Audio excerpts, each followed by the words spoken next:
อ่ะ EP 2ต่อกันเนาะทุกคนเนาะมาต่อเนาะหลังจากปรับเซตติ้งค่า ATR เนาะปรับจาก5ลงมา3เนาะมาเบิ่งเนาะว่าจะตอบโจทย์กับตลาดสำใดเนาะมัน TRX นี่เป็นเหรียญที่ตัวเองบ่ค่อยมักเนาะเทรดเนาะวอลุ่มมันน้อยแล้วก็มันผันผวนสูงเนาะแต่ว่าทีมงานหลายคนก็หากำไรได้มันได้หลายเนาะบางคนก็ห่วยเนาะได้เป็น 2-3 พันเหรียญเนาะเทรด GC 5,000ก็มีเนาะก็เก่งเนาะยอมรับว่าเขาเก่งแต่ว่าสำหรับตัวเองบ่ค่อยมักเนาะเดี๋ยวเขาจะมาเบิ่งในออเดอร์ต่อไปเนาะก็ทำกำไรเนาะหลังจากปรับค่ามาก็รู้สึกว่าวินมาเนาะวินมาละเนาะเพราะว่ามันจัดนะเนาะความมันพันผวนสูงเนาะไผที่ว่าอยากจะเข้ามาวงการเทรดเนาะหรือว่าเข้ามาเทรดเนาะมันมีหลายอย่างเนาะมันก็มีเทรดสปอร์ตฟิวเจอร์เนาะบริออปชั่นโฟเร็กเนาะแล้วก็สิมีหลายอย่างเนาะว่าเรื่องการเทรดการลงทุนเนาะก็ขึ้นกับผู้ใดเนาะผู้ใดที่มีทุนหลายเนาะแล้วก็มีเงินเย็นหลายก็สามารถเทรดสปอร์ตเนาะลินเหรียญหลักๆเนาะคือบิตคอยบ่ยังบ่ก็ได้เนาะทุกคนเนาะถามว่าบิตคอยต้องซื้อมีเงินเท่าไหร่จะซื้อได้ก็เริ่มจาก5เหรียญ10เหรียญไปก็สามารถซื้อได้แหละเนาะบิตคอยก็ขึ้นกับแต่ละคนเนาะ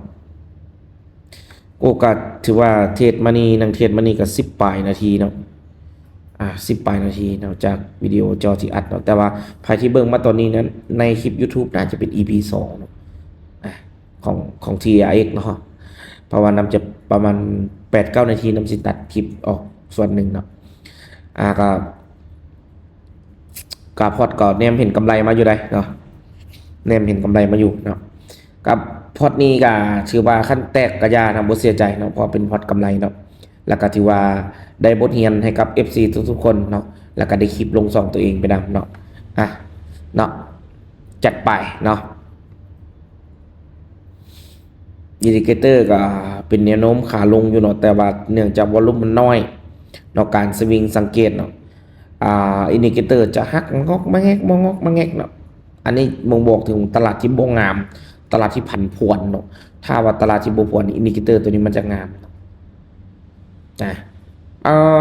วิสุดท้ายเนาะจังซี่แล้วเนาะหลายคนเดียวโอ้วิสุดท้ายเนาะเว็บล็อกบอกราฟล็อกบอที่จริงมันบ่มีเนาะทุกคนเนาะส่วนหลายมันก็เป็นนำกราฟเนาะเหรียญที่มันผวนนะตอนนั้นมันสวิงแหงมันผวนเนาะวิสุดท้ายเนาะมันก็ดีดเสียมีวิสุดท้ายคือเมื่อกี้คลิปก่อนเมื่อกี้ก็มีตอนหนึ่งที่มันดีดวินเนาะนี่คลิปนี้ก็วิสุดท้ายที่มันดีดเสียมันก็เป็นธรรมดาเนาะเป็นธรรมดาของวัยรุ่นเทรดสั้นเนาะคนที่มักการเทรดระยะสั้นเนาะมันมีแล้วก็มันก็เกิดขึ้นตลอดเนาะเพราะว่าในตลาดเนาะมันมีการซื้อการขายตลอดทุกๆวินาทีเนาะยิ่งปัจจุบันนี่ก็มีหลายเนาะบางคนก็ตั้งซื้อตั้งขายบางคนก็ใช้โรบอทยิงซื้อยิงขายเนาะมันก็แน่นอนเนาะ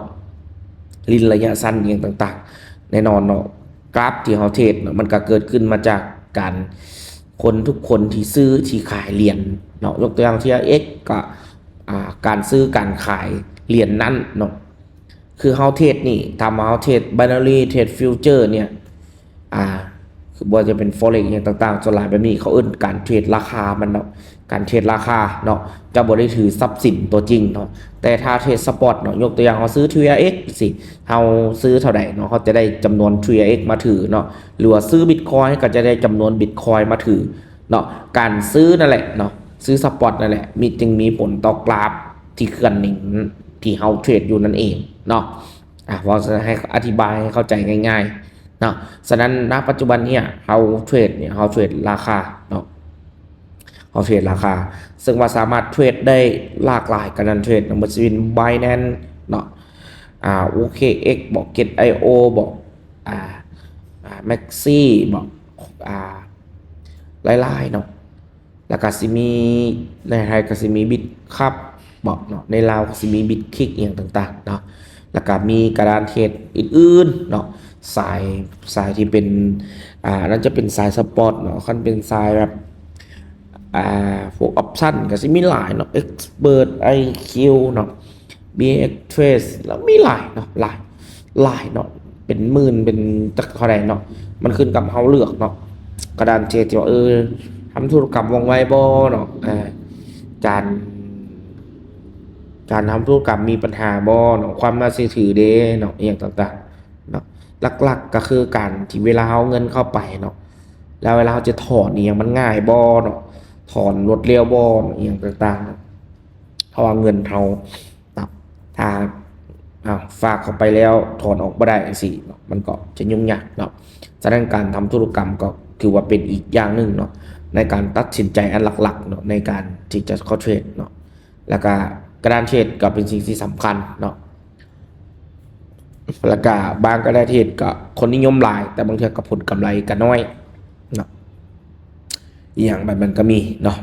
อันนี้ทางนั้นก็ขึ้นกับตัวของเทรดเดอร์เองเนาะแล้วก็ทุกๆคนทั้งหลายเนาะเลือกเอาเนาะในสิ่งที่ว่าตัวเองถนัดแล้วก็ในสิ่งที่ตัวเองจะตัดสินใจเนาะ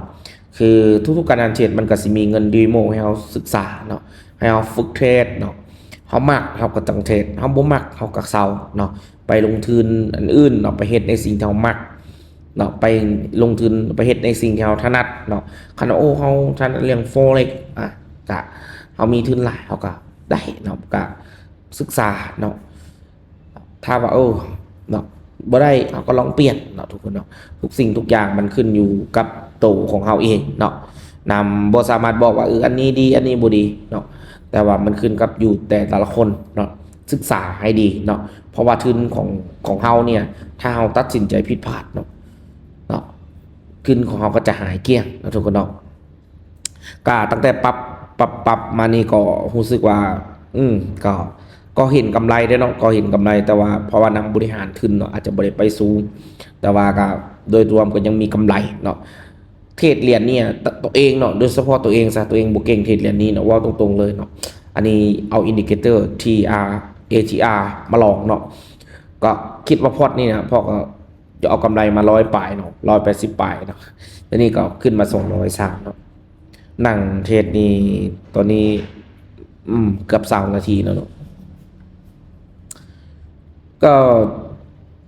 บ่ไปบ่มาเนาะกับกำไรก็น้อยหนึ่งเนาะบางเทื่อก็เสียก็ลงไปก็ขึ้นมาก็บ่ปานใดเนาะแต่ก็จะนั่งเทรดไปเบิ่งนี่จัก30นาทีเบิ่งเนาะแต่ว่าโดยส่วนตัวนี่ยอมรับว่าเทรดยากเนาะสำหรับเหรียญนี้เนาะสังเกตอินดิเคเตอร์ก็มีความผันผวนสูงเนาะตามตลาดขนาดปรับขาลงมา3เนาะธรรมดานี่เหรียญทั่วๆไปบ่จะเป็นซุย XRP บ่เนาะเอียงแบบโซลาร่าบ่สินะเหรียญน้อยเนาะแต่บทสวิงแฮงบัดนี้ก็ปรับ5ปรับ6จังซี่ก็ไปหา7นี่ก็โอเคเนาะก็ชิวๆเนาะเนาะก็มีได้มีเสียเด้อเนาะการเทรดหลายๆคนที่ติดตามนำมาเนาะ2อันนี้ก็มาหลายปีเนาะ5 6 7ปีเนาะ7ปี2อันนี้ก็5 6ปีเนาะ2ของนำเนาะหลายคนที่ติดตามเป็น FC มาแต่เริ่มต้นก็จะเห็นเนาะว่าการเริ่มต้นนี่อย่างต่างๆเนาะมาเนาะจากผู้ติดตามตอนนี้ก็มา 10,000 กว่าคนเนาะใน YouTube เนาะ